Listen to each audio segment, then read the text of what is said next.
compartir. Voy a poner acá bien el audio. Ahí está. Bueno.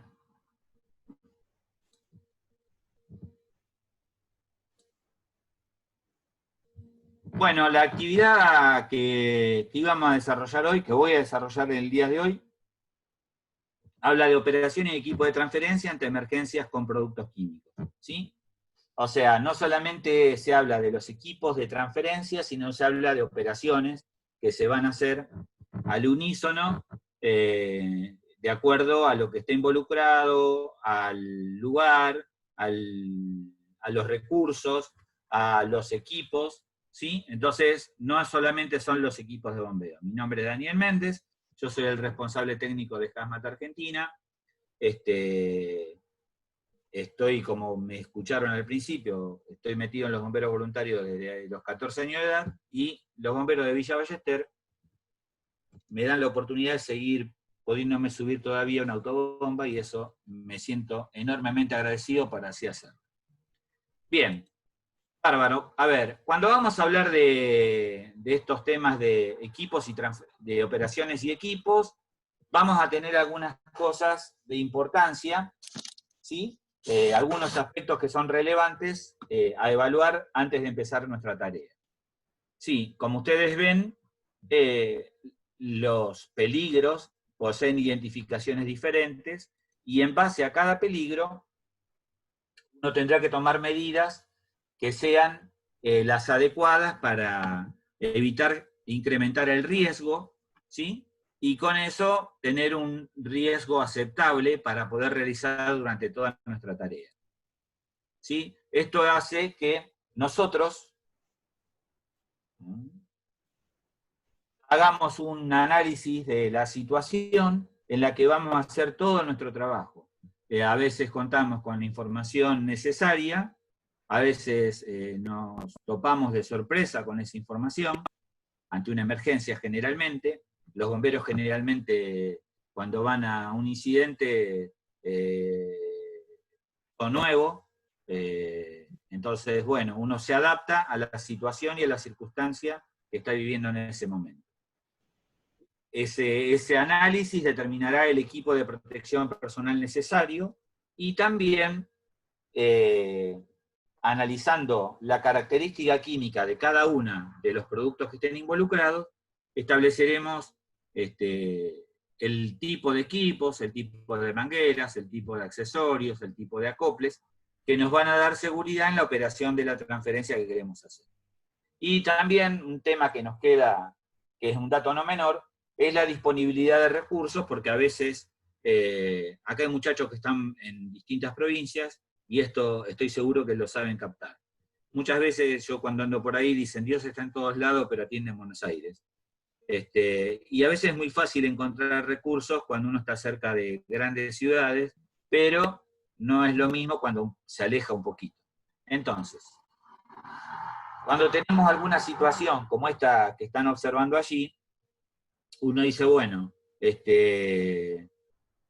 cualquiera de los que está acá estamos mirando y vemos que ese isotanque está volcado,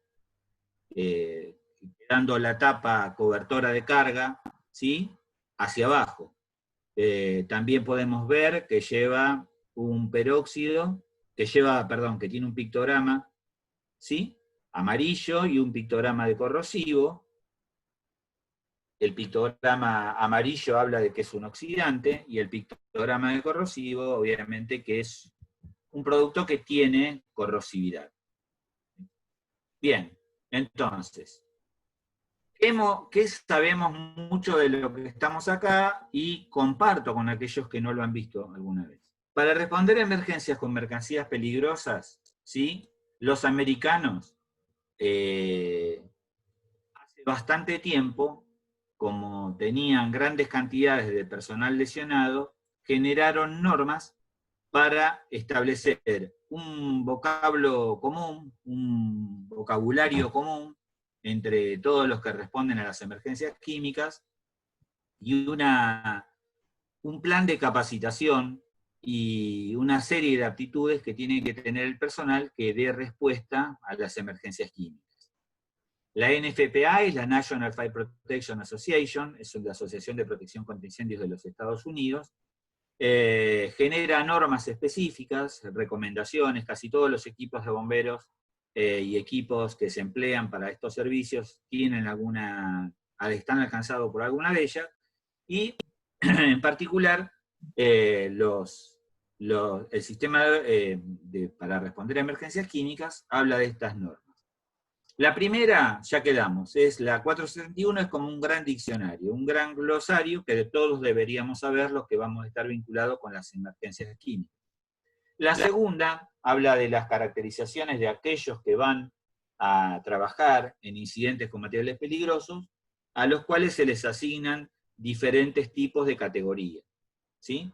Y vamos a encontrar que en primera instancia tenemos categorías como de operador, hay distintas clases de operadores, hay un operador que tiene un nivel de advertencia, y hay otro ya que es un operador. Está la figura del técnico y la figura del especialista. La norma especifica qué requisitos tiene que reunir quien quiera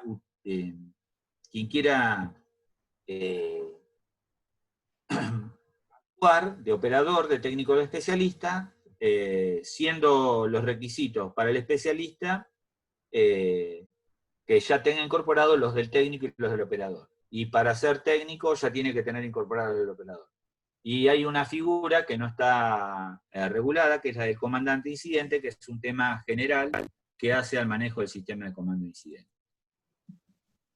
Ahora bien, lo más importante de esto, porque estamos hablando de operaciones y de equipos de bombeo, es en qué parte uno se sitúa para poder actuar en todo lo que va a venir en adelante. Y para ello vamos a ver todas las cosas que vamos a aplicar. Bien.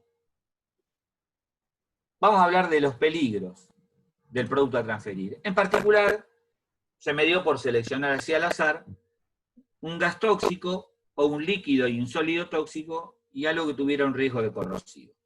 Lo que sí sabemos es que solamente por saber que es un gas tóxico o un líquido tóxico o corrosivo es determinante para todo lo que hagamos. Porque si hubiera un gas tóxico, seguramente no podríamos trabajar si no contamos con los equipos de protección necesarios, fundamentalmente los equipos de protección respiratoria, ¿sí? Además de tener los equipos de cuerpo entero. También del estado de agregación, ¿por qué? Porque, como ustedes ven, en esa foto que ven ahí, uno va a elegir el nivel de protección química de acuerdo a la peligrosidad a lo que se va a exponer. O sea, nosotros sabemos que si estamos con esos trajes es porque el producto emite vapores que son muy tóxicos. Y además, en particular, en ese producto, que eran corrosivos. Entonces, para optimizar la seguridad de quienes tenían que hacer esas operaciones, ahí estábamos trabajando, retirando tricloruro de fósforo, ¿sí? De unos tambores que estaban totalmente corroídos, y lo estábamos sacando hacia otros tambores en mejor estado. Si ustedes logran ver aquí, algunos tambores estaban en el interior de unos IBC cortados, porque estaban muy deteriorados, entonces no se los podía ni mover del lugar. También cuando digo el estado de agregación, ustedes ven ahí un mando de válvulas de un camión de gas licuado de petróleo, un camión que transporta gas licuado. ¿Por qué digo el estado? Porque depende el tipo la forma en la cual se encuentra este producto, uno tendría que realizar maniobras específicas. ¿Sí? ¿Por qué? Porque normalmente los camiones de gas licuado tienen una parte líquida y una parte gaseosa. Y para poder trabajar sobre ello va a haber que ecualizar la fase gaseosa para poder transferir el líquido. Bien, si nosotros nos ponemos con los riesgos tal como estaba acá, ¿qué sabemos? Que cualquier gas tóxico o un líquido tóxico, va a generar lesiones sobre la salud. Si estos gases, a su vez, fueran corrosivos, fueran gases ácidos, ¿sí? Los gases ácidos, al tomar contacto con la mucosa y con el humor de los ojos, si no tuviéramos equipo, va a provocar una rápida irritación. Esa rápida irritación va a generar una lesión en la vía respiratoria superior, y esa gran irritación provocará un estrechamiento de la cantidad de aire que va a ingresar, y a su vez, como una reacción defensiva, la segregación de líquidos que se van a acumular en lugares donde antes no se acumulaban. Consecuentemente, el caudal de aire va a ser menor, la dificultad respiratoria va a ser mayor, pudiendo llegar a alcanzar, ¿sí? Un paro respiratorio por un edema agudo de pulmón. O sea, al tener menor cantidad de aire, se le exige al corazón que bombee más rápido, va a entrar en taquicardia, y el mecanismo puede desencadenar en un paro cardiorrespiratorio, ¿sí? Una parada cardíaca por este requerimiento excesivo debido a la dificultad que presenta quien se expuso sin equipos de protección personal a un gas que es corrosivo. Y en este otro caso estamos viendo la lesión que puede provocar, en este caso en particular, es tricloruro de fósforo. Este brazo es de un muchacho que estaba en la planta piloto, no está vinculado con ese incidente, en una farmoquímica donde trabajábamos, en donde había tocado con un guante tricloruro de fósforo, luego se tocó la chaqueta de laboratorio, sin haberse dado cuenta que tenía los guantes humedecidos, y esa es la lesión que le generó en forma inmediata. O sea, ¿qué nos damos cuenta? Protección respiratoria, protección de todo el cuerpo, protección de manos. Bien, la situación específica donde se va a realizar el trabajo también es determinante. ¿Por qué? Porque una cosa es trabajar en una ruta o en una autopista, a estar en un camino rural, en una calle, y otro tema también, porque ahí van a haber un montón de presiones, porque las presiones están en que una vía de circulación se encuentra cerrada, porque le están requiriendo de la municipalidad o de la autoridad provincial de tránsito que libere la vía, ¿sí? Entonces, de repente, si uno no interpreta bien el mensaje, tal vez se pueda apresurar y cometer errores que pueden llegar a hacer la diferencia al momento de trabajar con seguridad en la vía pública. Este transporte, como ustedes ven, lleva un producto que es corrosivo, ¿sí? Si ustedes miran, es un corrosivo que no tiene riesgo secundario y es ácido, ¿sí? Clorhídrico. Este que está acá es Arturo, que está participando hoy de nuestra actividad. Arturo es uno de los directores de Hazmat, ¿sí? Y acá estábamos en una autopista que obviamente se generaban una serie de situaciones de apuro, a ver cuánto tardábamos en transferir, y acá siempre hay que acordarse algo. Para poder hacer esta actividad con seguridad, uno debe planificar qué equipos va a usar, cómo los va a usar, qué elementos le hacen falta para poder transferir, en qué lugar podrá hacer la actividad, qué va a pasar. O sea, ustedes ya ven viendo que acá está por atardecer, o sea, seguramente nos va a agarrar la noche, o sea que hay que planificar todo lo que viene de ahí en adelante. Muy diferente es esta foto, que nos tocó en una actividad, en un camino rural, donde un camión que estaba transportando un producto para un cliente nuestro, ingresó por ese camino rural, y se le fue el tanque, el acoplado, al interior del zanjón. El zanjón tenía 1,5 metros de profundidad, había una corriente muy fuerte, y bueno, la verdad que fue muy interesante para poder trabajar en ese escenario. Tuvimos que entrar 2 kilómetros marcha atrás para poder llegar y posicionarnos para poder trabajar, y ahí ya estábamos transfiriendo el producto, teniendo en cuenta que las pasos de hombre estaban sumergidas en el agua, y no había perdido nada del producto. estaba lleno. ¿Sí? Entonces ahí, bueno, vimos todas las cosas que habíamos llevado, que resultaron efectivas. Entonces, parte de nuestro trabajo en este lugar consistió en saber desarmar una válvula de fondo para poder introducirnos por ahí con una manguera y empezar a aspirar el contenido del tanque. Obviamente también acá nos pasaba otra cosa, que a medida que le íbamos sacando carga, el camión se iba levantando y se ponía más inestable, el tanque, ¿sí? Porque iba perdiendo peso. Bueno, todo eso también lo fuimos evaluando a medida que se desarrolló el evento. Esto me parece que eran cerca de las 3 de la tarde, ese día terminamos cerca de las 2 de la mañana con eso. En cuanto a los equipos, obviamente los equipos van a ser específicos de acuerdo a cada paso de la tarea, ¿sí? Entonces, van a variar de acuerdo a distintas cosas, el lugar, fundamentalmente la expertise que tenga el equipo de trabajo y el riesgo que demande esa operación, ¿sí? Como ustedes ven ahí, ahí estamos trabajando en una transferencia programada, no era una emergencia, con unos tambores que estaban dentro de un contenedor, que emanaban muchos gases que eran corrosivos y tóxicos, y acá ustedes ven que ahí nomás cerca, y sosteniendo un cable de un alargue, una prolongación, está este que está acá con un nivel C de protección, y acá hay un nivel B. Un nivel A, perdón, ¿no?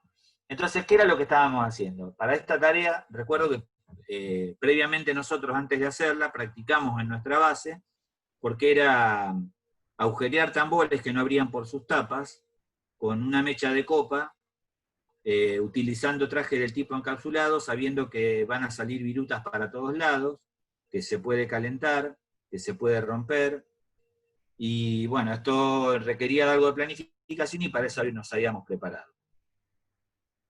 Y en este otro lugar estábamos retirando un fondo residual, si acá ven el IBC, parte del IBC roto, que estamos transfiriendo este corrosivo, la parte final del corrosivo lo estábamos dando vuelta, pero obviamente que esto tenía un riesgo respiratorio alto, y a su vez era muy corrosivo, por eso lo hacíamos con todas las medidas del caso.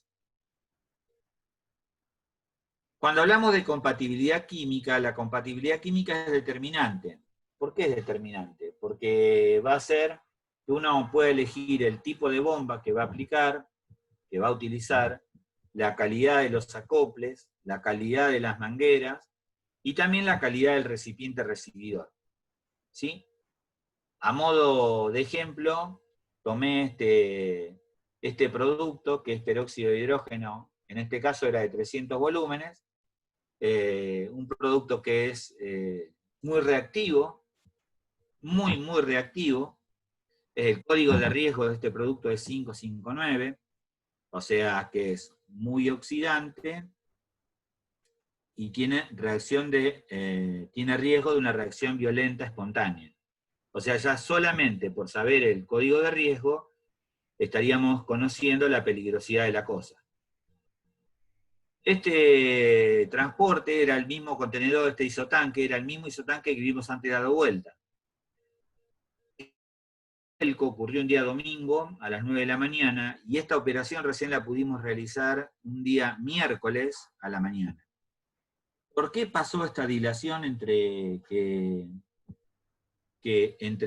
se produjo el vuelco y que se pudo realizar la tarea?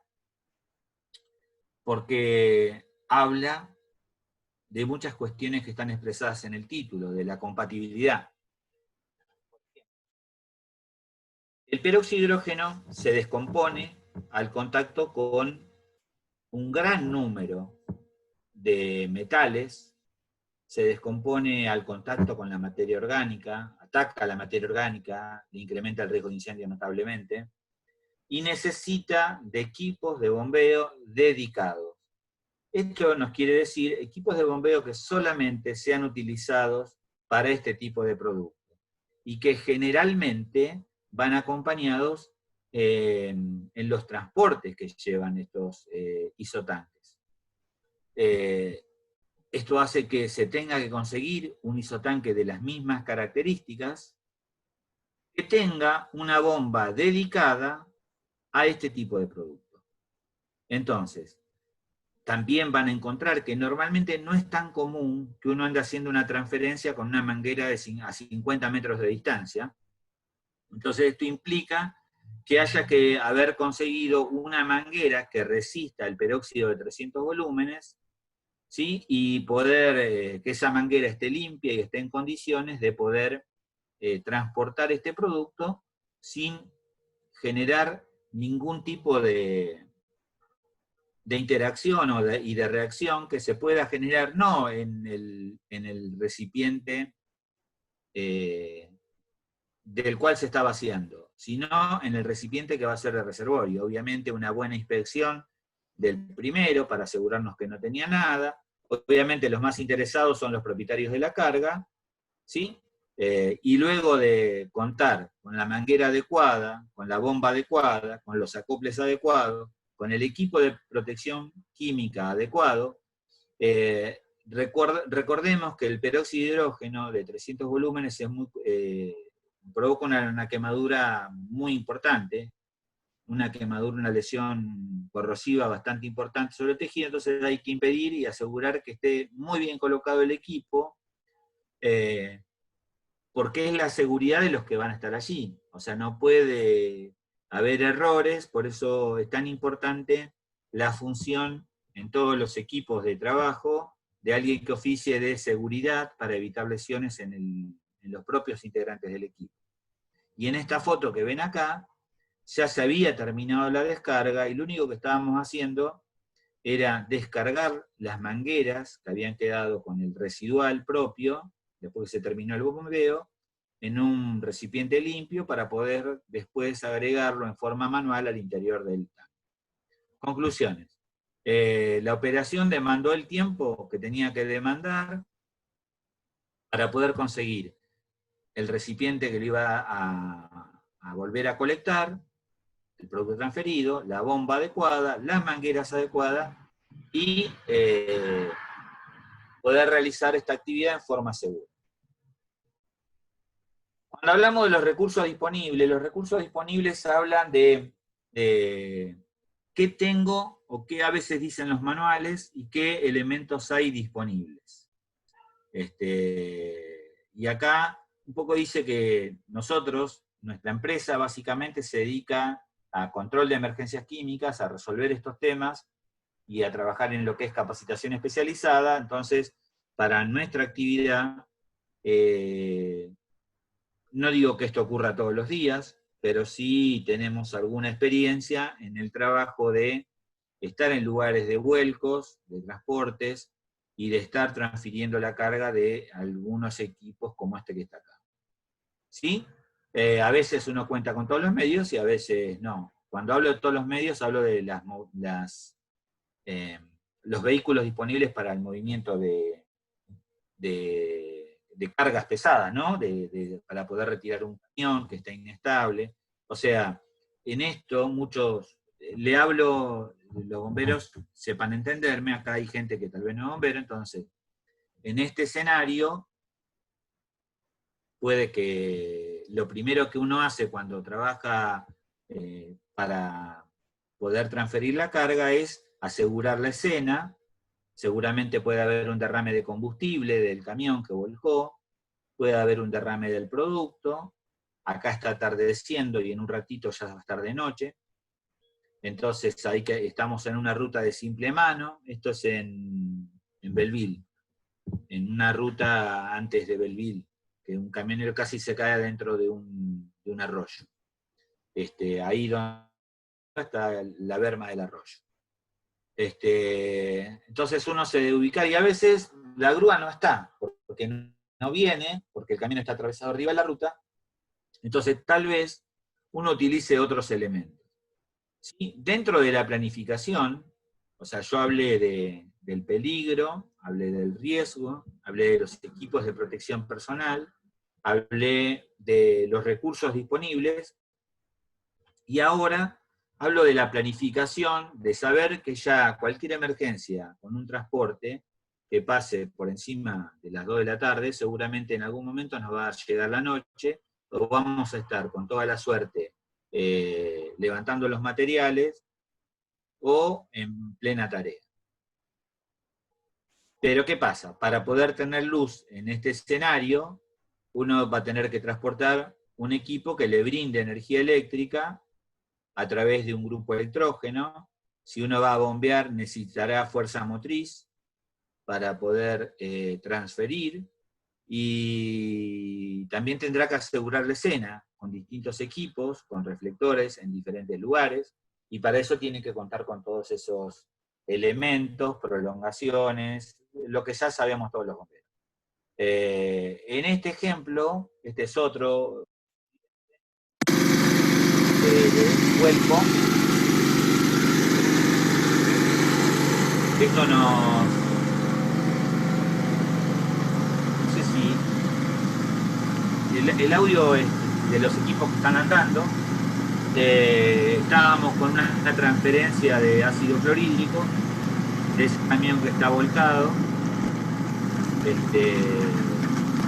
Todo lo que uno arma, esto que observan acá es un motocompresor, está el que está haciendo de seguridad de la escena, y acá lo que estábamos haciendo era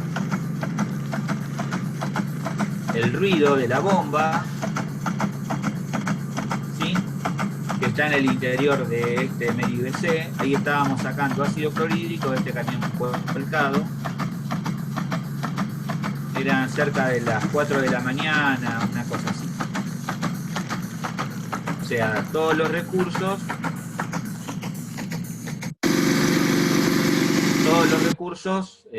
para garantizar lo que era la provisión de energía eléctrica, el armado del parque, asegurar la corriente del motocompresor y asegurar la escena fundamentalmente. Teníamos cortada la ruta, ¿sí? Para hacer toda esa operación teníamos cortada la ruta, que después tuvimos alguna complicación por el lugar donde estábamos. Pero eso fue a posteriori, luego de levantar la carga. Era una ruta que se utiliza como alternativa, la ruta 41, para cuando la gente se va a la costa, y este hecho pasó en el mes de enero. O sea que teníamos una presión de tener que liberar la ruta para que circulen los viajantes que iban de vacaciones. Bien, yéndonos a algunos temas ya con los peligros de transferencia de gases inflamables, ¿sí? Uno va a tener en cuenta algunas cuestiones de seguridad, ¿sí? Esto que yo les contaba, si el gas era o no licuado. En este caso, este es un transporte de cloro, este lo hemos visto en una actividad que dimos hace un tiempito, muy corto, ¿sí?, que es un gas licuado, el cloro se transporta como licuado. Entonces, cada vez que alguien intenta cargar un recipiente con un gas licuado, como los gases licuados son parte líquido y parte gas, tiene que ecualizar la parte gaseosa para que cuando entre el líquido pueda ser desplazado un volumen de gas, ¿sí?, y para que pueda cargar lo que ya está estipulado que así sea. Esta misma operación hay que tenerla presente. Este es otro modelo, esto es de carga superior, y este sistema es de carga ventral en los transportes de gas licuado de petróleo, donde tienen las válvulas de carga de cloro líquido, o de descarga, perdón, y las de cloro gas. Gas licuado, estoy hablando de gas licuado, discúlpenme si no mezcolanza. Vamos de vuelta. Gas licuado, la parte líquida, la fase líquida, y la fase gas. Entonces se ecualiza también de la misma manera cuando se hace una transferencia, ¿sí? Entonces, por un lado se carga y por otro lado se aspira. Yendo, como yo les empecé a especificar acerca de los materiales peligrosos, yo les conté que cada peligro tiene una serie de correlato en cuanto a equipos de protección, a sistemas de transferencia. Entonces vamos a detallar de a uno, teniendo en cuenta las diferentes condiciones que hacen a cada tipo de peligro, esto que vimos identificado de las Naciones Unidas. Bien, entonces, ¿qué sabemos de los explosivos? Bueno, básicamente uno diría, bueno, son temas que a veces no se desarrollan tanto, porque bueno, en realidad los explosivos tienen forma propia. Si uno viera un cartucho de pentrita, ve que es sólido. Si ve un pan de trotil, vería que es sólido. Ve una caja de detonadores. Bueno, entonces, generalmente todos los explosivos tienen forma propia, o vienen encajonados, ¿sí?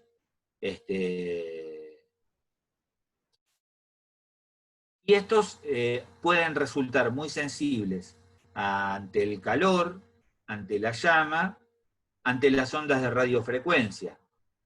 Entonces, hay que asegurar que ante un eventual incidente con material explosivo, tengamos todos estos cuidados para evitar nosotros ser los generadores del problema.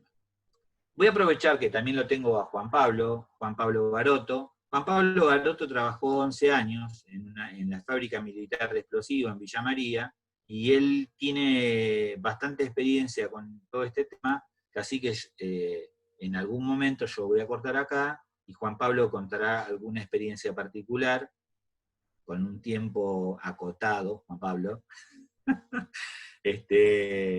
Entonces, vamos a ver un poquito más de esto de los explosivos. Cuando pensamos en estos explosivos, según nuestra legislación de tránsito, habla de todos estos tipos, de las sustancias explosivas, de las pirotécnicas, y acá tenemos, uno dice, bueno, la verdad que no se ve tanto transporte explosivo. Bueno, nosotros ¿qué sabemos? Que que en minería, para poder hacer un agujero, para hacer un pozo, o para ir rompiendo la galería, se necesitan explosivos. Dentro de los explosivos, y como vimos esa serie de pictogramas, cada pictograma contiene una división dentro de los explosivos, desde la bomba estallando hasta el número 1.6. Cada uno tiene un significado. Porque no resulta de la misma manera el comportamiento de una sustancia que puede ser un alto explosivo o un bajo explosivo o algo que sea detonante. Cada uno tendrá una caracterización diferente. Entonces, ¿qué sabemos de los explosivos? Generan explosiones, ¿sí? Y estas explosiones pueden terminar con la vida de las personas, ¿sí? Estos sólidos, ¿sí? En este caso son dinamita, que están en muy mal estado, porque han exudado, pueden terminar con la vida de aquellos que lo estén operando, como pasó en este caso, ¿sí? Porque estos cristalitos de nitroglicerina que están en su superficie, en el exudado, generaron durante su manipuleo un serio problema que terminó con una explosión y la vida de 2 personas. ¿Sí? O sea, ¿qué sabemos? Que estos explosivos, ¿sí? Son muy seguros, muy seguros de manejar, pero cuando cuestiones de envejecimiento, de exposición al calor, de exposición a la humedad, o del contacto con algún tipo de radiofrecuencia, y Juan Pablo anotaba para ver qué otra cosa puedes agregar después, pueden ponerse muy sensibles y con ello generar esta explosión. Generalmente una explosión es una onda radial, ¿sí? En todas las direcciones, y es un incremento de presión rápido que genera esto que se denomina onda expansiva u onda mecánica, en donde en un tiempo mínimo, se produce un incremento de presión desde el lugar donde ocurre la explosión hacia la periferia. Esto se llama Como esto pasa en todas las direcciones, la superficie donde se encuentra apoyado y donde ocurre la explosión va a generar una oquedad. Esa oquedad se denomina impronta y es característica del empleo de un explosivo.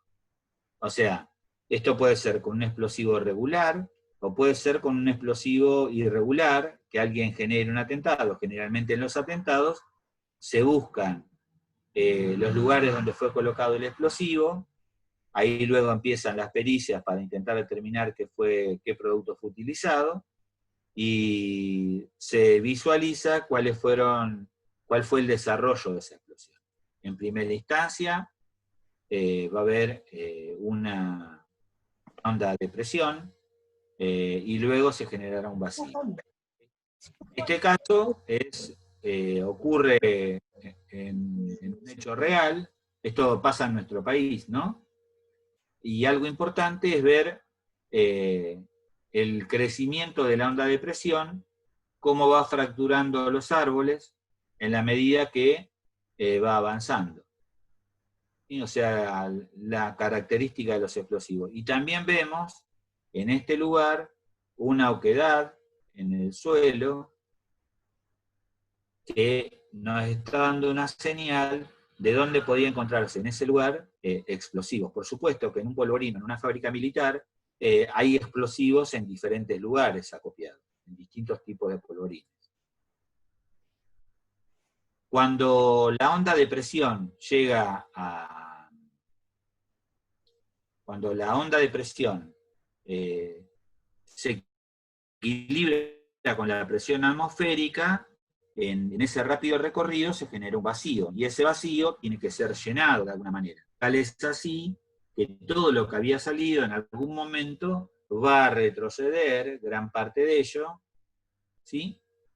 O sea, acá se va a igualar, aumenta, en un momento se iguala, y luego vuelve hacia adentro, y esa onda implosiva va a estar caracterizada por introducir restos, y ahí poder llegar a dar paso a un posible incendio como consecuencia de cañerías que estén rotas, de elementos que toman ignición, porque se rompieron los recipientes que los contenían. Detrás de una explosión puede que no haya incendio, y en algunos lugares puede que haya incendio. En particular, a mí me ha tocado ir a explosiones en polvorines. Yo donde vivo, en una ciudad en la provincia de Buenos Aires, había una fábrica que fabricaba explosivos, y generalmente los polvorines, que son lugares no tan grandes y donde trabaja una sola persona,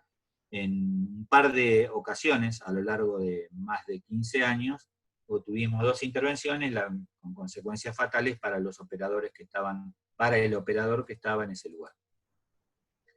Algo importante, un explosivo en su composición tiene la cantidad ideal de carburante, de combustible, y a eso le agregan la fuente de ignición, que es lo mismo que nos pasaría con el triángulo, es un fenómeno químico, nada más que acá le estamos colocando un detonador eléctrico o un detonador a mecha. Hoy hay detonadores electrónicos, o sea, hay que tener muchísimo cuidado, porque la cantidad es ideal para que reaccione estequiométricamente la masa de un componente con la del otro, generando el efecto buscado, que es que todo el material se transforme. Y se transforma para generar gases. Y estos gases son los que van a romper el lugar que uno desea romper, la tierra, la roca, para poder retirar luego el mineral o lo que uno esté buscando. ¿Sí? Todos los transportes no van a ser transportes sofisticados ni nada por el estilo, sino serán camiones, que como ustedes van a ver, están circulando. Esta foto hoy, con el correr del tiempo, yo les comenté al inicio de la actividad, les conté del día 2 de junio y del lamentable hecho que pasó ahí en jurisdicción de Villa Crespo, en la estación Sexta.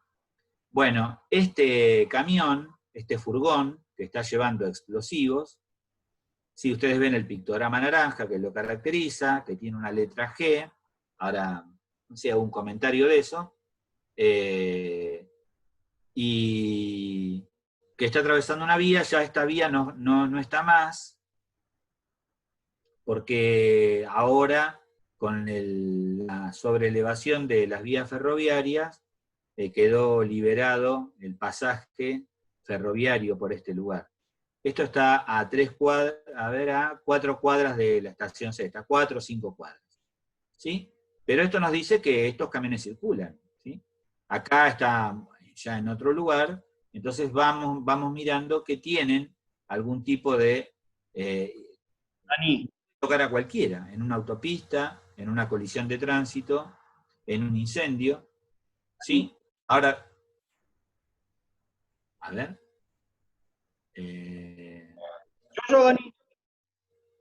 A ver. Juan Pablo. Estoy acá manejando. Bueno, pero pará, es que yo no te veo, Juan Pablo. Yo tengo la pantalla, yo sé que vos querés contar. A ver, ya está. Este es Juan Pablo, aprovechémoslo, que Juan, ya le dije todo lo que hacía y él tiene muchísima ganas de contárselo a ustedes. A ver, Juan, escuchá, una cosita. ¿Qué querés? Bueno, hacé lo que quieras hacer. No, de esta última presentación que vos habías puesto, hay que tener en cuenta que la cartelería o la señaléctica de lo que es explosivo no corre por la 195, ni va por norma de explosivo, por eso va solamente el número de ONU. Vos en los 3 casos, o en 2 casos que nombraste, tenía el número de ONU, código de riesgo arriba, además del número de ONU. Eso era un error bastante típico hace bastante tiempo, que obviamente no se solucionó, de no interpretar las normas, a qué norma aplicaba cada uno. Entonces algunos le ponían el 1 y el 0 como código de riesgo, ¿no? Otros le ponían 4-9, como que era un sólido inflamable que reaccionaba violentamente. De hecho, los explosivos muy violentamente reaccionan. Era para tener eso, que al menos lo que vi de los 3 vehículos que mostraste estaban erróneamente en la cartelería. Sí, bueno, a ver, que eso querías decir. Juan Pablo, vos pensás que yo cuando comparto la pantalla no veo. La que puede ver capaz que es Alejandra, o escribí por el chat y Alejandra se da cuenta y me avisa, o me detiene, ¿está? Y a ver, igualmente que no puedo ver los comentarios que están en el chat, que los puede ver Alejandra, ¿sí? Entonces, cuando hablamos, acá Calet, que no sé ni de dónde es, Calet, pero no importa, escuchá Calet, acá nuestro sistema, utiliza el sistema de Naciones Unidas para el transporte de mercancías peligrosas. No usamos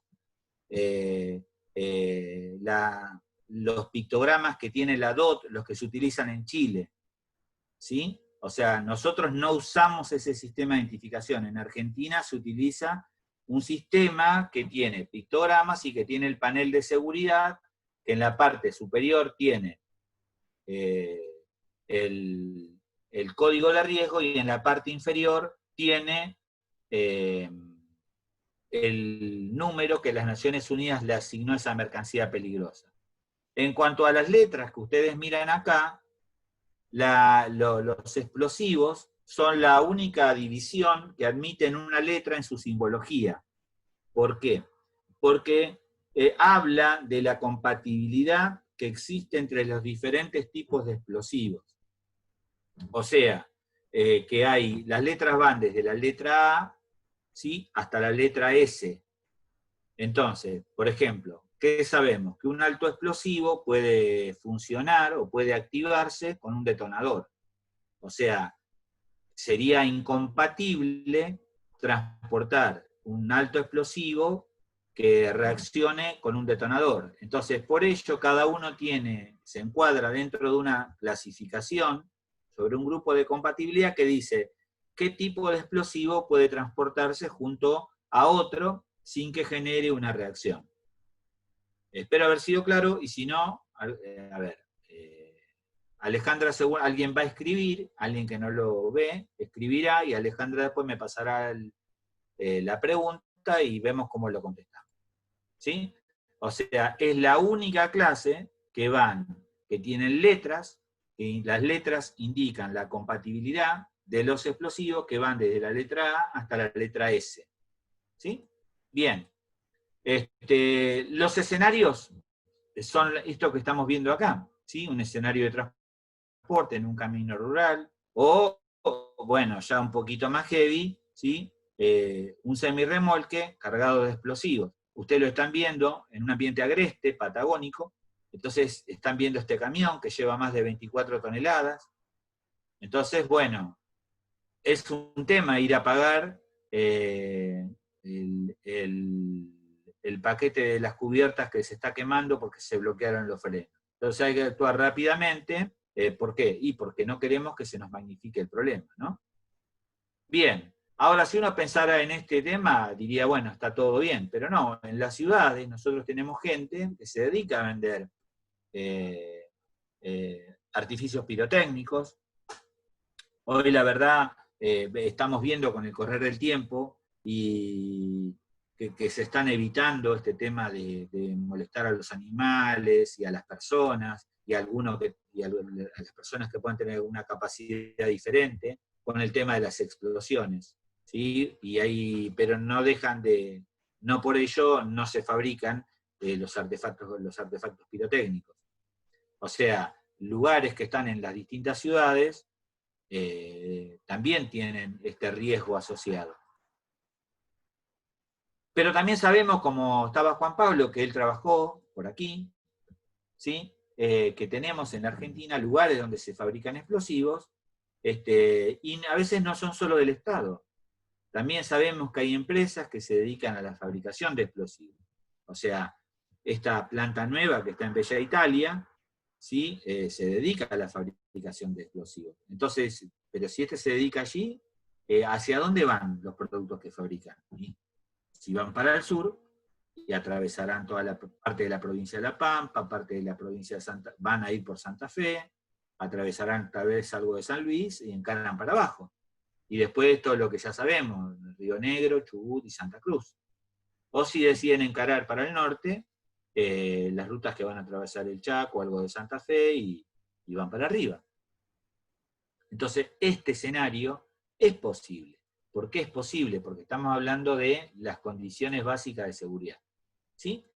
Cuando hablamos de condiciones básicas, decimos fundamentalmente evaluar el riesgo, y evaluar el riesgo con los explosivos es muy, pero muy importante al momento de un incidente. ¿Sí? ¿Por qué? Porque esta reacción es súbita, ¿sí? Y se puede llevar puesto a cualquier equipo de trabajo, y esto lo vemos lamentablemente con cierta frecuencia con distintos incidentes que pasan en el mundo. ¿Sí? Entonces, es fundamental evaluar el riesgo, hacer una escena segura, tener un plan de trabajo y obviamente hacer todas estas cuestiones con seguridad y no apresurarse. ¿Por qué? Porque el apresuramiento conspira contra la seguridad.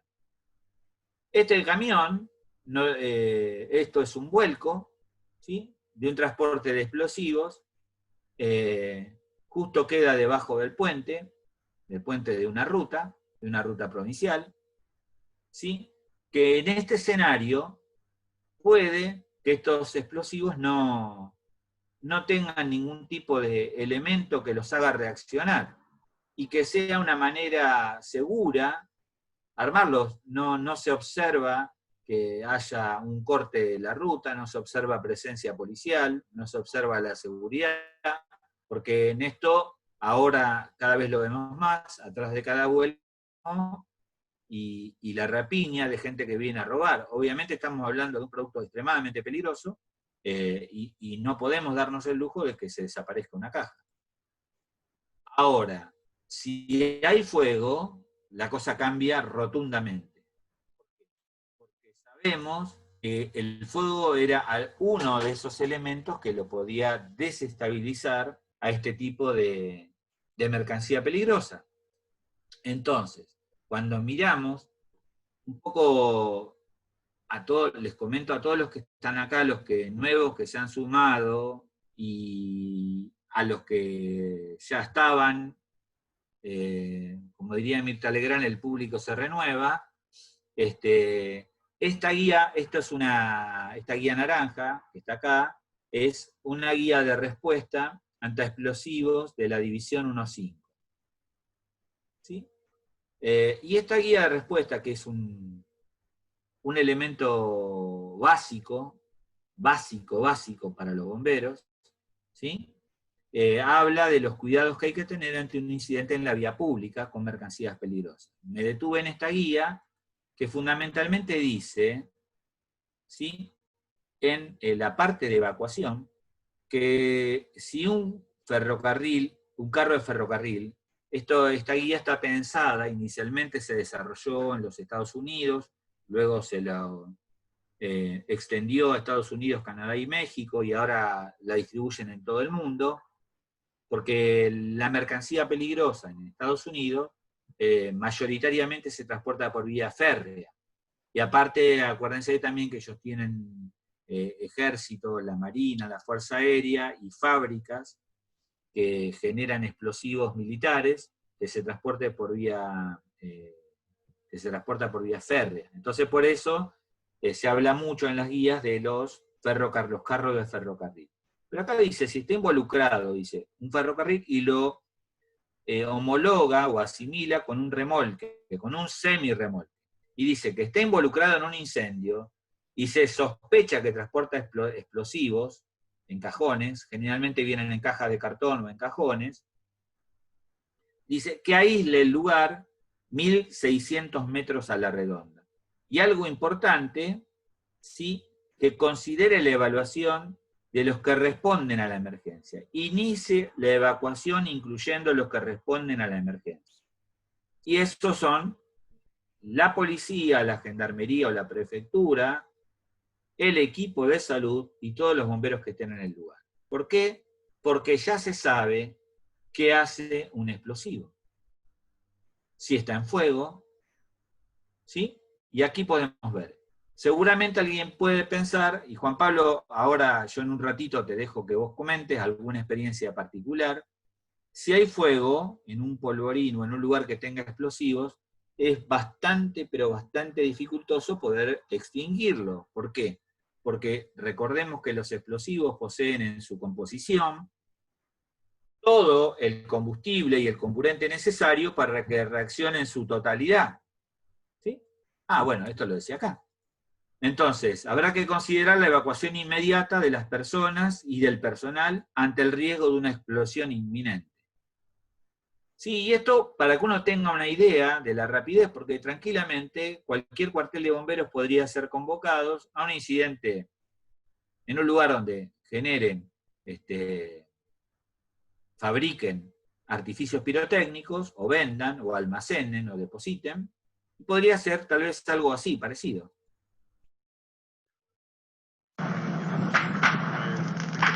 Como vemos que es un incendio de magnitud, desplazamos primera, segunda, cisterna, pedimos refuerzo, porque vamos todos a querer apagar este gran galpón. Si ustedes toman el tiempo, no pasaron menos 3 minutos.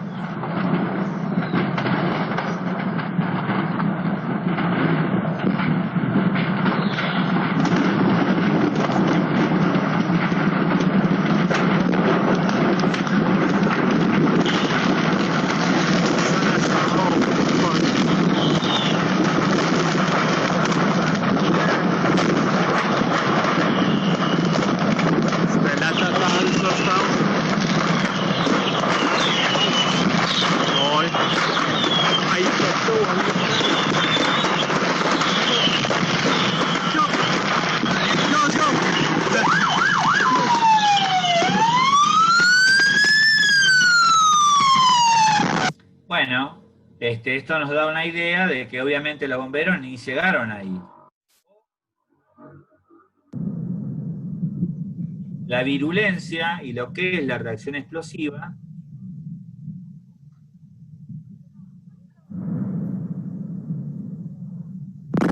donde nos podemos dar cuenta en el video de la velocidad de la luz y la velocidad del sonido, cuál viaja más rápido. O en este otro caso, que les quiero presentar acá, ¿sí? Este lugar, esta explosión que ocurre en este lugar, empieza con un incendio. Esto ocurre en una fábrica, Petcom, en Estados Unidos, que era la que fabricaba el combustible que utilizaban los transbordadores espaciales. Cuando fue el tema del Challenger, se canceló el programa y tuvieron un almacenamiento de una mayor cantidad de este tipo de productos que utilizaban para poder volar, y se produjo un incendio. Evacuaron la planta, el único que se quedó fue el gerente de planta en ese lugar, y llamaron a los bomberos. Y no pasó nada con ningún bombero. ¿Por qué no pasó nada? Porque se quedaron esperando lo que iba a pasar. Scale. It was captured on tape from a mountaintop. You will see the shockwave first and hear the explosion later. Y acá podemos ver claramente cómo las explosiones se caracterizan por no tener llama, por la velocidad de la reacción, de la explosión, ¿sí? Y que, bueno, no hay que estar cerca de... la mejor defensa es no estar cerca. Y ¿qué hizo el departamento de bomberos en particular?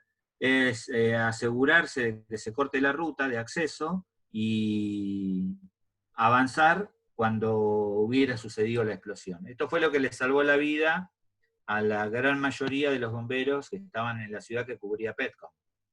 Hay un video, hay un documental de History que habla de esos bomberos. Bien. Cuando hablo de los incidentes con explosivos, esto es una ruta en donde circulaba un transporte de 22 toneladas de explosivos.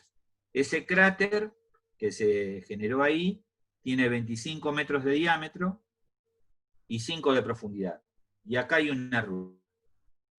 Lamentablemente acá no fue como pasó en la experiencia anterior, sino hubieron una gran cantidad de fallecidos, ¿sí? Y entre los cuales se cuentan equipos de salud y aquellos que respondieron a este incidente, que vamos a ver un poco qué conspira con todo esto, el tema de la necesidad de mirar, la necesidad de estar observando ahí la sangre, a ver qué es lo que pasa, ¿sí? Entonces, suceden cosas como esta, donde en una ruta se va a producir un atascamiento del tránsito, y donde tal vez los equipos de respuesta se dejan llevar en el medio por el problema y quedan inhabilitados para poder ejercer la función para la cual venían a cumplir. O sea, si este vehículo no tiene una vía de escape. ¿Sí? Y como también, ¿sí?, algo que es prioritario y que lamentablemente uno lo ve en los hechos que pasan a diario, cuando vivimos todos ahora el tema de lo de la pinturería, pudimos ver que había un montón de gente que circunstancialmente pasaba por el frente, donde fue la segunda deflagración, que algunos no tuvieron lesiones más graves de casualidad, donde vimos que la dotación estaba bien parada, donde vimos que todas las reglas básicas que hemos aprendido a lo largo del tiempo, cualquiera que es bombero, no parar en el frente, parar adelante, entrar de costado, no hacer el parque de materiales adelante, y así todo lo que ello puede costar. Entonces también vemos que a veces al lado de un vehículo volcado está la ambulancia que se estaciona, o está la dotación nuestra, y a veces no sabemos qué hay en el baúl, o qué hay en la caja de carga, y puede conspirar contra la seguridad de nuestro equipo. O a veces la comodidad de la devanadera, para aquellos que no saben, o que por supuesto pues no son bomberos ni nada por el estilo, es como un carretel de una manguera de riego, un poquito más sofisticada, de 1 pulgada, con la cual uno la desenrosca, la desenrolla y apaga. Es muy cómodo, pero seguramente no es tan efectiva como armar una línea de 38 con una buena lanza. Entonces, temas que no están normalizados en muchos lugares son aquellos con los que uno tiene que trabajar para evitar que se lesionen los que responden, ¿sí?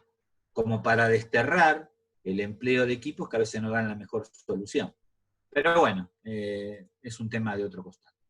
En este caso, esta es una de las ambulancias que había concurrido al lugar, era de la Cruz Roja, había 2 ambulancias, la verde esa, que era del cuerpo. Vamos a presentar en este momento el video aficionado de una persona que grabó minutos antes de que se registrara la explosión allá en el ejido Celemania. Estas son imágenes exclusivas de Televisa, cuando uno de los viajeros que se detuvo por este accidente, bueno, pues venía de un viaje de vacaciones, sacó su cámara, se puso a grabar, y usted va a apreciar a unas personas que también estaban ayudando ahí junto con los paramédicos, y bueno, que desgraciadamente perdieron la vida. La mayoría de estas personas que hoy aparecen en este video, pues fueron las que perecieron en esta lamentable explosión. La persona que grabó este video no quiso dar su nombre, pero bueno, lo quiso mostrar para que vieran la calidad de gente, las personas que se acercaron a ayudar a los accidentados, los que intentaban apagar el incendio. Y bueno, esta persona terminó de grabar, se retiró hacia su vehículo, y justo cuando estaba entrando en su vehículo, bueno, pues se produjo la detonación. Aquí vemos a estos paramédicos que está viendo usted ahí. Ellos desafortunadamente perdieron la vida en esta explosión, al igual que todos los cientos de curiosos que estaban ahí. Bueno, resultaron con lesiones por esta explosión, para que, bueno, tome muy en cuenta esta información, para que cuando vea algún accidente de esta magnitud, pues no se acerque, porque pueden resultar de fatales consecuencias, como ya lo conoce. 32 muertos es una cifra que se maneja, y bueno, más de 150 heridos, la mayoría curiosos que estaban observando cómo eran atendidos los accidentados en este percance automovilístico. Aquí las imágenes.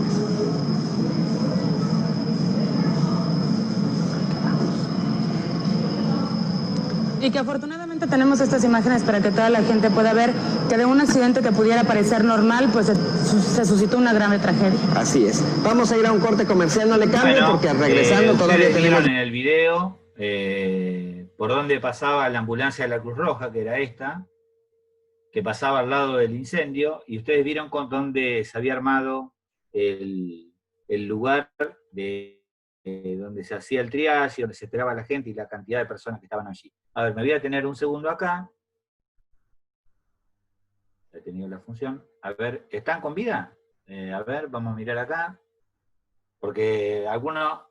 Ale, vos me decís si hay algo... Juan Pablo, a ver, Juan Pablo Baroto. A ver, Juan Pablo, ¿qué nos podés contar vos de tu experiencia con los explosivos, quemando explosivos ahí en Villa María?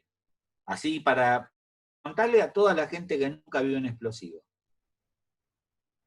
Bueno, básicamente nos dedicamos casi 11 años a quemar explosivos todos los viernes, que es la disposición final de explosivos según la ley.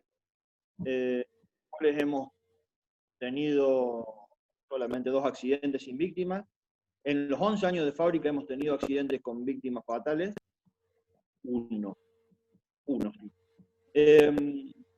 Para los que no lo conocen, trabajar con explosivos, no hay que perderle el respeto, pero hay que saber que los explosivos están diseñados para manipularse, ¿sí?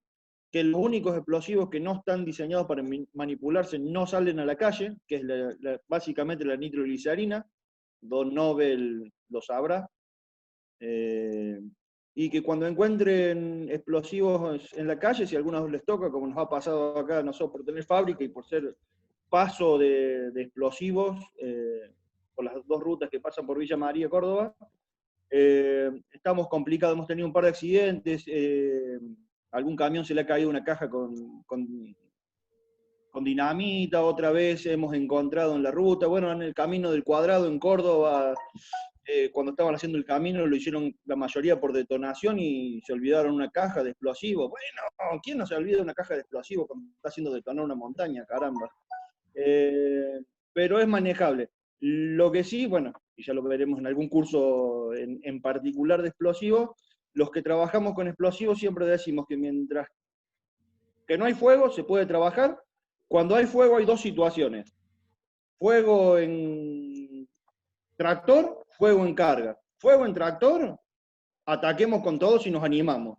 Fuego en carga, corremos cual velocidad podamos tener, siempre gritando, eso que decía Daniel de la evacuación, siempre gritando, va a explotar, va a explotar, va a explotar, va a explotar, y hasta donde lleguemos. Particularmente tuvimos un caso, los explosivos se direccionan bastante fácil si uno trabaja de eso, poniéndoles obstáculos uno puede direccionar la onda expansiva, y les voy a contar un caso que pasó. Hubo una explosión, en realidad se da un hecho, salen 2 personas corriendo. Una llega hasta el medio del campo, corre casi 100 metros antes de la explosión, y otro apenas alcanza 20 metros. El que corrió 50 metros falleció, y el de 20 metros no. ¿Por qué? En la dirección equivocada. Porque el de 20 metros se tiró al piso rápidamente cuando se dio cuenta que no iba a correr más y le pasó toda la onda expansiva por sobre. Y increíblemente fuimos a buscar en la ambulancia, el de 50 metros era el que nos hablaba, el que nos contaba todo lo que habían pasado. De hecho, nosotros hicimos la investigación del accidente en base a lo que él nos contó. Dani, vos sabés que puedo seguir toda la noche así, pero te dejo seguir. No, sí, no me cabe la menor duda de eso. Bueno, está bárbaro, está buenísimo eso que contaste. Está espectacular. A ver, técnica de extinción, pero eso lo dejamos para otro día. bueno, a ver, están todos, cualquiera que diga algo, si hubiera algo, alguno habla de los atentados en Argentina, Juan Pablo, sí, obviamente se sabe que explosivos son. A ver, lo que decía Juan Pablo, en minería se usan explosivos y se usan productos para hacer explosivos. O sea, hay una materia prima que es el nitrato de amonio, que el nitrato de amonio mezclado con combustible en un camión fábrica, se hace el agujero al lado de donde uno quiere perforar, se hace el barreno y ahí se fabrica el explosivo, luego se coloca el tipo el cebo, el detonador, todo lo que va a llevar el tren de explosivo, y luego se abandona el lugar, hay toda una técnica de cómo se hace la voladura, y bueno, desde lejos se evacúa a toda la gente, nadie trabaja por la zona, se sabe, todo el mundo sabe por estos lugares, hasta ahí Diego que lo está mirando ¿cómo es? A Marcelo, que le dicen, sí, la verdad que hacen así, entonces hacen estas voladuras y para tratar de evitar que haya, para evitar lesiones sobre el personal, obviamente. ¿Sí? Bueno, estamos con vida unos cuantos. Último, sí, dale. Si bien el nitrato de amonio es un comburente en Argentina después de los atentados, desde el 97 se lo considera un explosivo, pero es bastante particular. ¿Viste cuando hicimos la clase de amoníaco, que el amoníaco es un gas que se comporta bastante o muy particularmente? Bueno, el nitrato de amonio en condiciones de incendio también es bastante particular. Así que, bueno, se las dejo ahí para cuando vamos a hacer el curso ese. Bueno, porque, a ver, el tema es así, el nitrato de amonio es oxidante, con combustible se torna inestable y en una mezcla ideal puede llegar a comportarse como explosivo. A ver, eventos de eso, la Embajada de Israel, la AMIA, el edificio del Jardín Infante en Estados Unidos, en Oklahoma, que hizo volar Timothy McVeigh. O sea, hay eventos. Por eso, lugares sensibles y complicados pueden ser los incendios en aquellos lugares donde se usan fertilizantes, ¿sí? En grandes viveros o en lugares donde uno tiene que abrir el ojo para ver si ellos usan algún tipo de fertilizante a base de nitrato de amonio. El nitrato de amonio es un oxidante, está alcanzado con una reglamentación particular, con un decreto particular que lo fiscaliza la ANMAC, la Agencia de Materiales Controlados, o sea, el ex RENAR, ¿sí? O sea, no es un explosivo, es un oxidante, pero como ese producto está regulado por la ANMAC, por eso hay mucho control sobre este tipo de productos, porque es lo que puede generar. Sí, Ricardo, ¿hay alguna salida, algo así? Yo ya continúo. Bueno, bien. Estoy atento a las miradas. Si alguno tiene algún comentario, no se olviden de la explosión. Ah, acá está el de la explosión de Oklahoma. No te había visto, Darío Welch. Y Matías Marínez, ya está, lo que corresponde. ¿Tiene alguna pregunta más? Manolito Claudio, Calet, si vos sos de Chile, en Chile funciona el tema del DOT, no en nuestro país. ¿Sí? Vuelvo a recordar que nuestro país usa... Bueno, listo, Diego, ya vi el mensaje. Bueno, continuamos. Tengo mis sensores por ahí que me indican qué es lo que... Bueno, sigamos. Listo. Bueno, a ver, estábamos en esto de los explosivos. Habíamos visto el evento este de Coahuila, en México.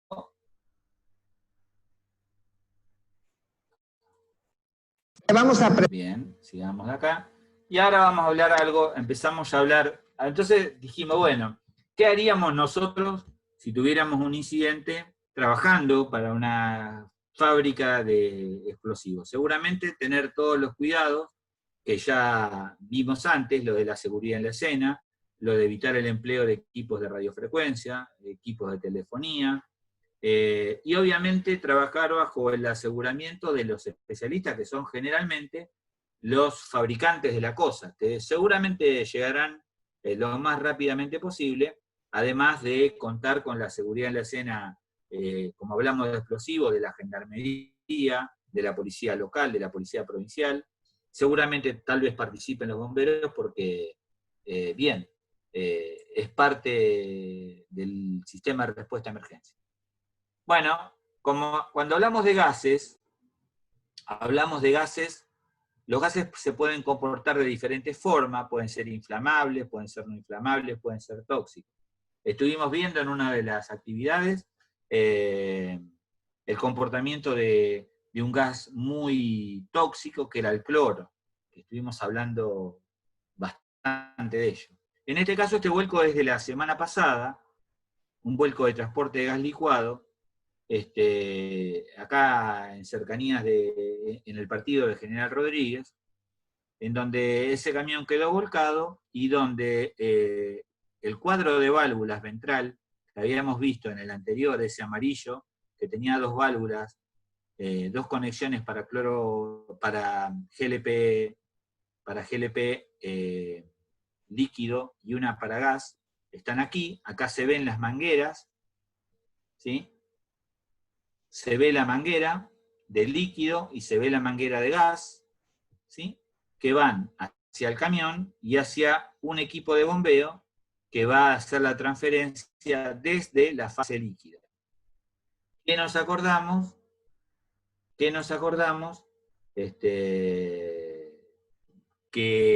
siempre vamos a transferir de la fase líquida y que antes de levantar un transporte volcado se va a lijar, se va a transferir la carga del contenido. ¿Por qué? Porque el transporte está pensado para soportar los esfuerzos propios del contenido en posición normal, no en una posición de vuelco donde venga una grúa y lo pueda levantar. Aunque con el manejo y la experticia de gente que trabaja con esto de movimiento de cargas, en más de una oportunidad hemos visto cómo con grúas de gran porte, colocando fajas alrededor de los camiones, los han levantado y los han puesto en posición normal, y en algunas ocasiones se han transferido y en otras no.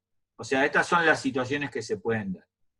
Obviamente, el riesgo que existe es de una fuga de gas, en el caso de una rotura del continente, ¿sí? El riesgo que existe es de un incendio o una deflagración, y esto ya pasó en nuestro país. Entonces, ¿qué tenemos que saber? Primero, un gas es un producto, es una sustancia que está en estado gaseoso, ¿sí? A 20 grados, ¿sí? Con una presión de 101,3 kilopascales. Esa es la definición que se adopta en la Argentina de algo que se llame gas. Dentro de los gases los podemos encontrar como gases comprimidos, donde el gas esté solamente en la fase gaseosa, como el equipo de respiración autónoma, que llevamos el tubo, o como el GNC, el de los autos que andan con gas, o el hidrógeno, ¿sí? O el cianuro de hidrógeno indeseado en minería, o el sulfuro de hidrógeno indeseado en las curtiembres, que están en estado gaseoso. También, otra manera de encontrarlos es como la forma de gas licuado, donde es parcialmente líquido y parcialmente gas. Donde la parte líquida, obviamente, es la que está en la parte de abajo del recipiente. Esta situación conlleva un riesgo adicional, que lo vamos a ver en el correlato de la ocurrencia de una emergencia. Cuando hablamos de gases licuados, tenemos en cuenta la relación de expansión. ¿Qué es la relación de expansión? ¿A cuánto equivale una fracción líquida cuando se evapora? Entonces habíamos visto que el cloro, por ejemplo, si hacíamos la relación de 1 litro de cloro, se expandía a 450 litros de gas. Esta relación, en el caso del GLP, del gas licuado de petróleo, el del camión volcado, la relación de expansión es de 275. Y en el caso del oxígeno, es de 860. Les recuerdo a todos, alguno que esté pensando, pero no íbamos a hablar de equipos de transferencia, hablamos de equipos y operaciones, es de operaciones y equipos. Y para poder actuar, uno tiene que conocer. Para poder conocer, uno tiene que informarse. Y mucha de esta información que yo les estoy comentando acá es obtenida de las fichas de datos de seguridad que llevan los productos químicos que poseen los productos químicos. Durante el transporte llevan una recomendación pequeña, que es la recomendación de la ficha de intervención, algo muy genérico y que sirve para los primeros momentos. Bien, también podemos encontrar los gases licuados como refrigerados, en este caso, en estos recipientes denominados frascos Dewar, recipientes Dewar, en donde el producto líquido se encuentre en el interior de un recipiente, esto es un termo, en todo lo que es la camisa se practica vacío, se hace vacío, y entre la camisa y el tanque se coloca un mineral que tiene agua atrapada, que se llama perlita. ¿Sí? Entonces esto es lo que lo aísla y permite que en el interior esté, en el caso del oxígeno, a menos 187 grados centígrados, y que luego nosotros lo podamos usar. Otra forma de encontrar los gases es como un gas en solución.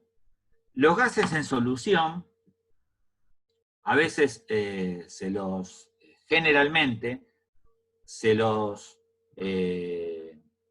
acondiciona de esta forma para brindarles seguridad en lo que es el transporte y manipulación, o en ocasiones porque se quiere lograr un fin específico. Un ejemplo, y alguno se preguntará, ¿qué hace esa banana?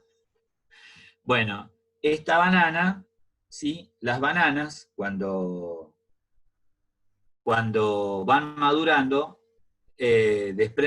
van madurando y hay un gas que se genera que es el etileno. Entonces, imagínense las bananas que compramos nosotros del Ecuador o de algún lado de eso, de otra latitud. En nuestro país hay maduraderos de bananas, que son como grandes cámaras donde se colocan las bananas que son más duras que un pedazo de fierro, y se las bombardea con etileno. Este gas, etileno, es un gas extremadamente inflamable, y se las bombardea en el interior de estas cámaras y se las maduran, después salen bárbaras, son amarillas espectaculares, y se las madura en algunos casos de prepo y son bárbaras. ¿Cómo se hacen estas mezclas? En este caso el etileno, que es tan pero tan reactivo, se hace una mezcla con nitrógeno para que el nitrógeno atenúe la reactividad que tiene el etileno. ¿sí? Y esto se puede hacer a través de con diferentes equipos, ¿sí? A través de la válvula se puede colocar un segundo equipo donde entra el gas inerte. Otra manera de ver las cosas es con los tubos de acetileno. Los tubos de acetileno, un gas que se utiliza mucho en la industria, en las chatarrerías, en las chatarrerías, en los lugares donde se usa para calentamiento de partes metálicas. El acetileno tiene una masa porosa en su interior y está una solución de acetona. El acetileno ingresa, se disuelve en la acetona, entonces ese tubo no es un tubo común. O sea, no es un tubo que solamente esté vacío y que no tenga nada en su interior. Muy por el contrario, tiene esa masa porosa que es la que le da seguridad a la manipulación del cilindro de acetileno. Bueno, dicho esto, cerrando así, los gases pueden ser inflamables, no inflamables o tóxicos. Y a su vez podrán ser comprimidos, licuados, refrigerados o en solución. Ahora, ¿qué va a pasar cuando hay una fuga de gas? Lo que va a pasar es característico para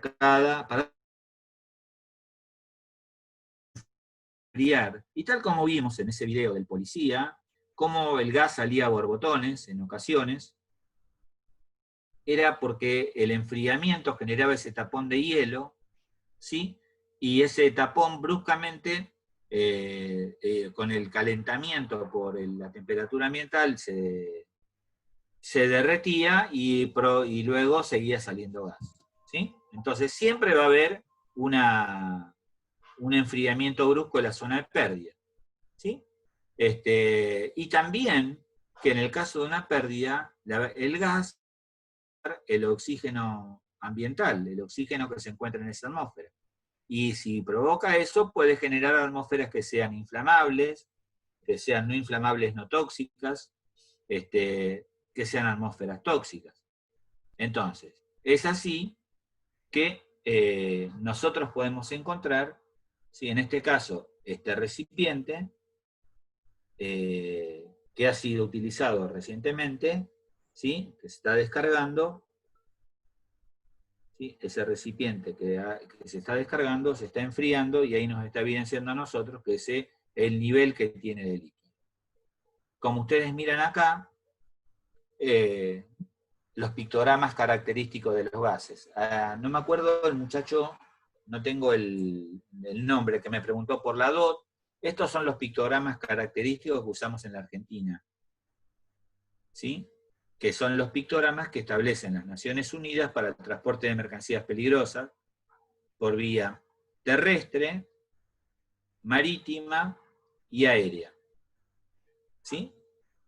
Están complementados en el caso de la vía terrestre con el panel de seguridad. Alguna cuestión para tener presente, ¿sí? En el caso de los gases, una condición de seguridad básica es la dirección del viento. ¿Por qué? Porque los gases en fuga van a ser transportados por el viento. ¿Y qué aprendimos también? Si utilizamos la guía de respuesta ante emergencia, vemos que en la tabla 3 se habla de la estimación del viento. Y en esta foto, a la cual le agradezco a los bomberos de Pérez, porque alguno de ellos la publicó y me gustó, que estaba buena, nos da una idea de la intensidad del viento. Obviamente una manga direccional, ese anemoscopio. Por supuesto que alguien puede venir con la central meteorológica digital y el anemómetro y todo eso, pero generalmente no todo el mundo tiene una central meteorológica. Sería fácil de estimar la velocidad del viento. Uno podría decir si hay mucho, poco o más o menos, mirando los árboles, mirando el pasto, mirando los arbustos. Pero bueno, una consideración interesante. Me gustó, me pareció interesante el tema de ver un poco la velocidad, ¿no? La velocidad, 7,8 metros por segundo. Impresionante.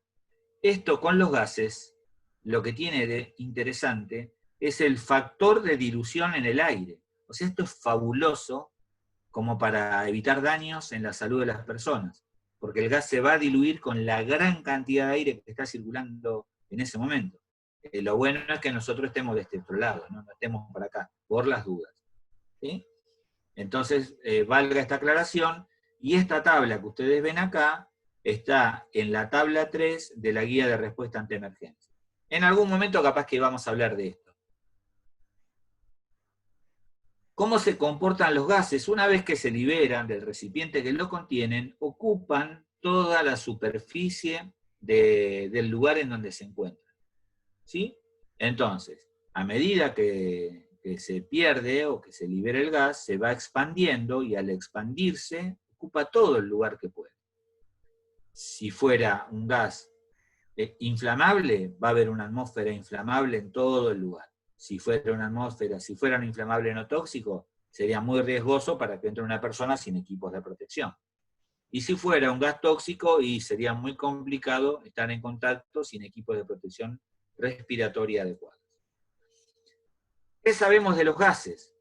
Los gases se pueden comportar de diferentes formas. Cualquiera, inflamable, no inflamable o tóxico.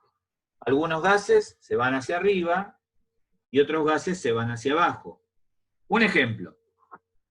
El cloro es un gas más pesado que el aire, entonces va hacia abajo. Entonces se adopta un valor de referencia al aire como valor 1. ¿Sí? Otra característica que tienen los gases, que mezclados con el aire, con el oxígeno del aire, pueden generar una atmósfera explosiva. Y esa atmósfera explosiva la vamos a encontrar, el dato de inflamabilidad, de los límites, en las fichas de datos de seguridad. Vamos a ver algo, un ejemplo de que muchos de los que están acá, algunos hacen higiene y seguridad, y trabajan en esto, y hacen permisos de trabajo, y permisos de trabajo en caliente. Entonces vemos que, por ejemplo, decide estar, ven acá que hay una llama, ¿no? Por ejemplo, ahí estaría uno con la moladora cortando algo, y en otro lado hay gente que en un lugar cerrado está pintando, con una pintura con un solvente. La pintura y los solventes, el señor sigue pintando, pero los vapores, como son más pesados, pueden viajar hasta llegar a entrar en contacto con una fuente de ignición. En este caso,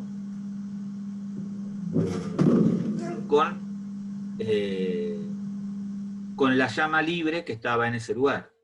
Obviamente, todo esto no se ve, pero para esto está la gente que hace de seguridad en la escena, está el higienista, está el que evalúa el riesgo, está el que habilita el permiso de trabajo, y están todas aquellas personas que trabajan para evitar que suceda este evento indeseado.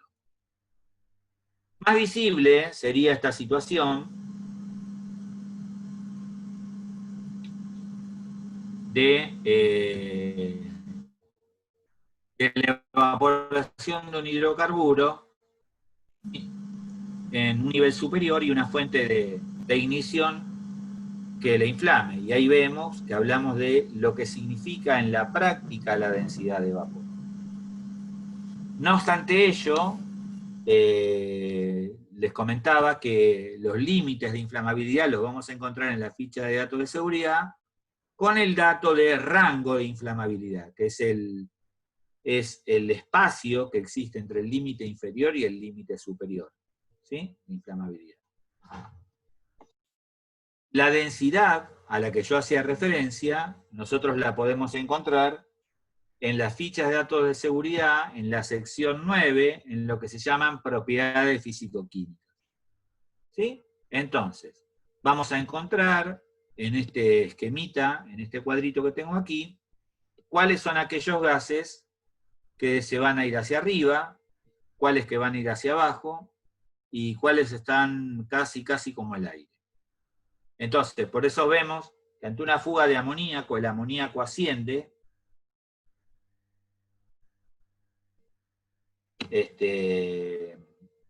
hasta que el amoníaco asciende porque tiene una densidad de vapor menor a 1. Por eso va para arriba.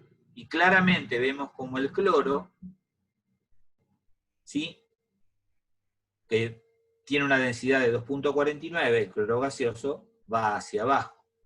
En este caso, las coloraciones que tienen tienen una relación con esta gráfica de indicar con colores el riesgo del producto. Sabemos que todo lo que es rojo es inflamable. Todo lo que es verde es no inflamable, no tóxico.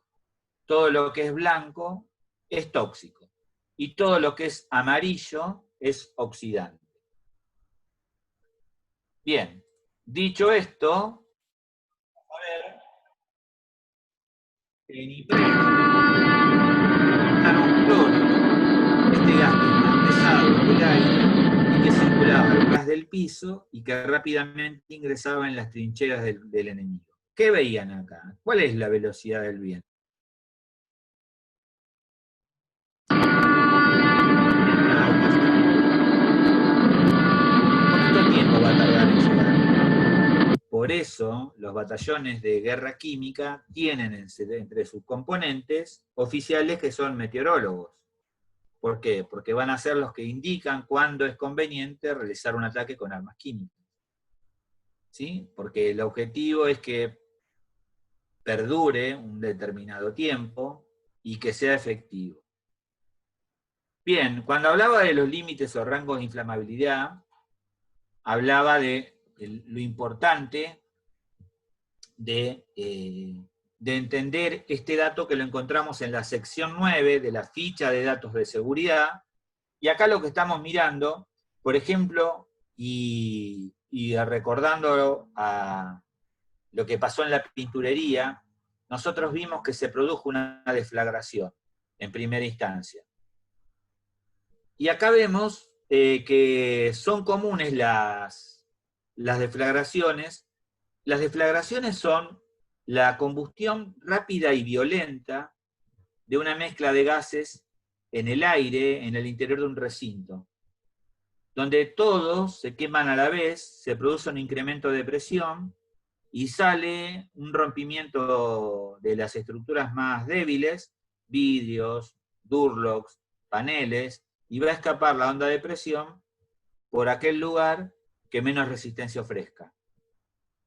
Y un dato interesante es observar el monóxido de carbono, que es el gas que se produce en cualquier tipo de combustión incompleta, donde hay mucho humo negro, donde sabemos que hay falta de oxigenación, hay mucho monóxido de carbono, y el rango de inflamabilidad es bastante amplio, situación que en un espacio cerrado, confinado, se puede dar este tema de la deflagración, o muchos que le llaman la explosión de humo, en donde rápidamente todo se quema al unísono. Ahora también es importante ver la peligrosidad que tiene el acetileno. El gas acetileno tiene un rango de inflamabilidad entre 2.3 y 82. Toda esta información que yo les estoy volcando acá tiene un correlato con la NFPA 472 que decía, ¿usted qué rol quiere ejercer? ¿El de operador? ¿El de técnico? ¿El de especialista? Bueno, posiciones en esto para poder manejar esta situación. Bien, sigamos con esto. Hablando de los límites en la práctica, ¿qué podemos entender? Cuando hablamos de este gas que es más pesado, casi de 1.5 me parece, a ver, seguimiento, vamos a ver, densidad de vapor, el propano, 1.5, 1.55. Bien, cuando hablamos del propano, ¿qué nos dice? El propano es más pesado que el aire, va a ir hacia abajo. Y acá viene otro concepto, el concepto de que se mezcla el combustible y tiene muy baja concentración de oxígeno. Por lo tanto, es una mezcla muy rica en oxígeno, muy rica en combustible, muy pobre en oxígeno. Por el contrario, la zona más proximal al ambiente abierto va a haber mayor cantidad de oxígeno y menor cantidad de combustible. Una mezcla pobre en combustible. Y una mezcla ideal estaría en esta zona. Un ejemplo. Vamos a ver un ejemplo de laboratorio. En este caso, agradeciéndole, en este caso yo, a los muchachos de la Total, que pasé por allí y pude ver y practicar con esto. Este es un aparato denominado comúnmente mortero y que nosotros utilizamos en los cursos de capacitación para mostrar a la gente la diferencia que hay la detonación en una mezcla rica, una mezcla pobre y una mezcla adecuada. Por ejemplo, lo que tengo es este líquido es acetona y utilizamos una cantidad que yo previamente medí para que me dé una mezcla adecuada y vamos a tratar de que funcione dentro de un volumen adecuado aire. Hay una bujía que cuando aprieta el pulsador se libera una chispa. Bien, ahora lo que podemos hacer es, para que sea más demostrativo, vamos a ponerle una cantidad superior donde la mayoría de la gente cree que la detonación va a ser mucho mayor. Entonces, volvemos a repetir la prueba y vemos que esto no sucede, no da resultado. ¿Por qué? Porque la mezcla es demasiado rica y está fuera del rango de explosividad. Bien. Bueno, esa es una manera de interpretar lo que es una atmósfera inflamable en un lugar cerrado, donde hay una cantidad de combustible determinada y una cantidad de combustible superior que hace que no se pueda generar esa deflagración. Obviamente, esto es muy complicado y por eso uno no está buscando entrar en el rango. Uno lo que busca es o ventila o asegura que no haya fuentes de ignición para que haya una explosión. Este es un elemento casi prácticamente laboratorio. A ver, una fuga de gas. A ver, una fuga de gas. Estoy dudando con este video. Una fuga de gas puede ocurrir en una cañería de alta presión de gas y al ocurrir en una pérdida en alta presión, cuando hablamos de alta presión de gas, hablamos de la red de distribución de gas en nuestro país, en donde el gas circula a 70 kilos de presión, en cañerías que pueden tener algún pinchazo, o que y que evidentemente salga hacia el exterior, generando una gran pérdida de gas. Este evento pasó en un lugar que se llama Las Mesitas, en el norte argentino, en Salta. Este es un aparato.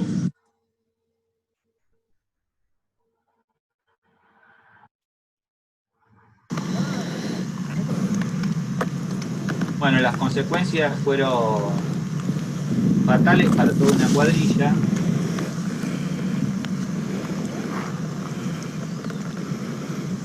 A ver, esto era todo un bosque bajo, donde había una fuga de gas en la ruta 34. Esta combi había hecho que los trabajadores bajen. A ver, ¿era esa padura? ¿Ya dice usted? Esta es la cañería de alta presión. Acá se ve la rotura.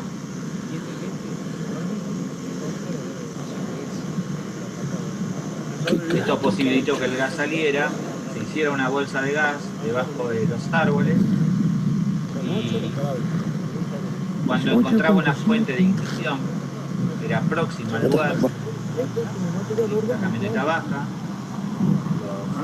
obreros bajan, pasan la vía, observen la coloración de la tierra, que nos habla de la temperatura desarrollada y la deformidad de las nubes, la magnitud de lo que fue la onda expansiva. Y esta tierra, obviamente, es la que sale del interior del pozo, que no está en necesidad, y esta obviamente la que estaba por la superficie, se quedó expuesta por una alta temperatura. Bueno, el objetivo, bueno, no es un hecho fatídico, murieron 9 personas, pero esto cuando alguien le dice hay que una fuga de gas y hay que evacuar un lugar, en las ciudades generalmente, en todas las ciudades, nosotros tenemos una red de distribución de baja presión, podemos encontrar en las entradas, por ejemplo en los pueblos o en las entradas de las ciudades, entradas de alta, o entradas de media, o que circule el caño al lado de la ruta o al lado de la vía férrea, el caño de alta presión, o que lleguen a estaciones reductoras de presión de media presión. Un dato que es no menor. ¿Por qué no se percibe el gas? Porque solamente se odoriza el gas en baja y en media presión.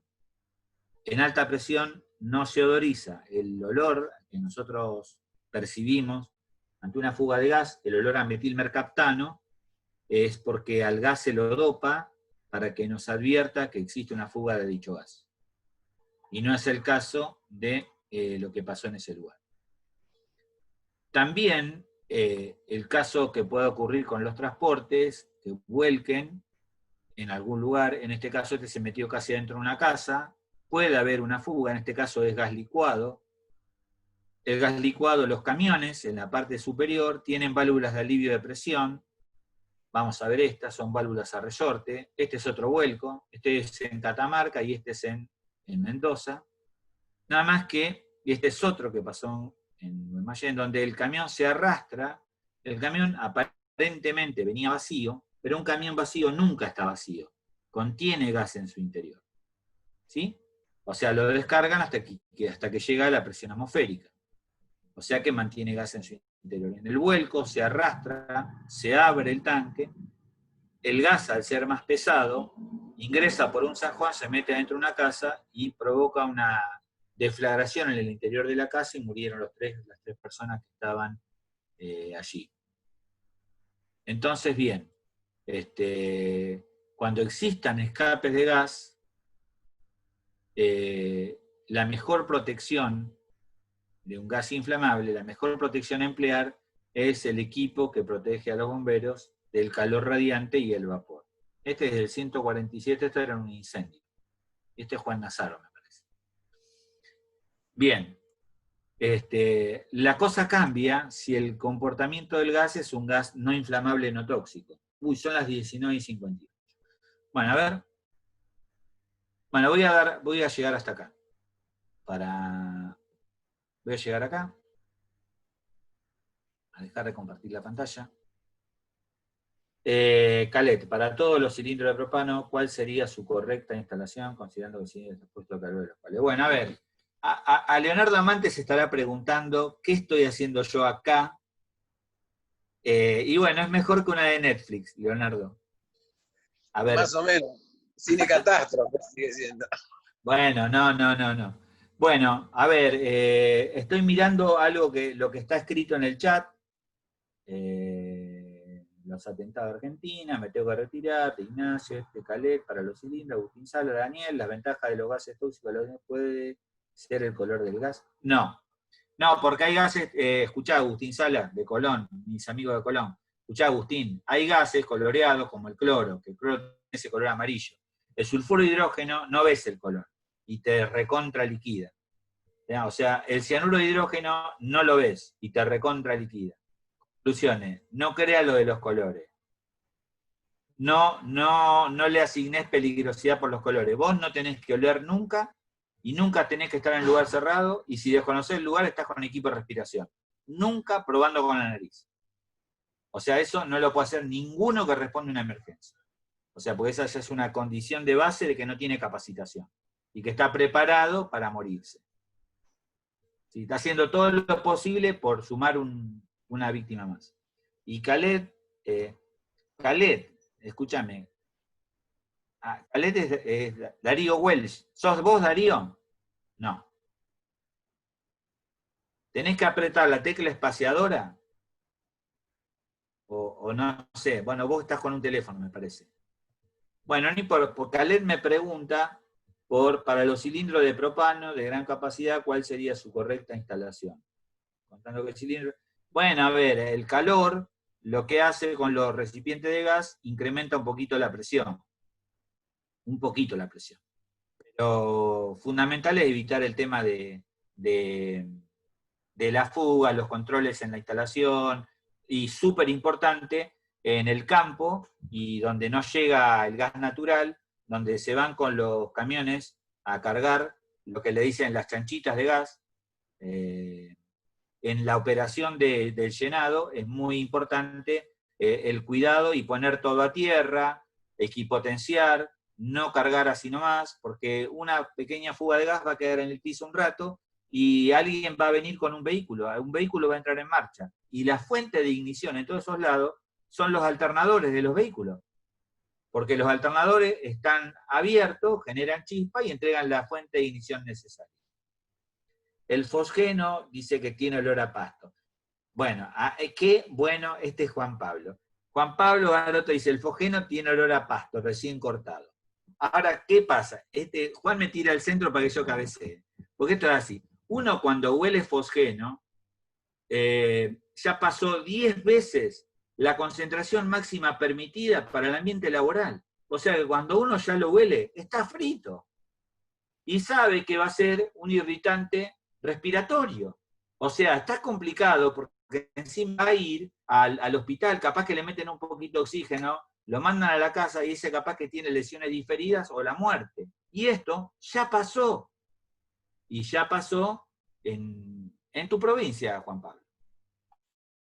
Bueno, Khaled, ¿vos de dónde sos, Khaled? Ahí te veo una cara de Khaled. ¿Khaled? Bueno, Khaled, de Perú. Bueno, Daniel, que te sirva. de Perú. Ah, bueno, Khaled, ¿y vos sos bombero ahí? No, obtengo respuesta de emergencia de apoyo, respuesta de emergencia. Pero estoy aprendiendo por eso. Bueno, bárbaro. Buenísimo, Khaled. Bueno, escúchenme, muchachos. Son las 20 horas. Esta actividad está pactada entre las 18 y las 20. Yo lo tengo por ahí a nuestro coordinador de emergencia, que es Leonel Parra, que dice, vos solo haces una actividad de 2 horas. Porque no sabes por qué. Bueno, yo intento de que sea amena y de contar algo que está vinculado de la teoría con la experiencia, con la práctica de las cosas que hacemos hace 20 años.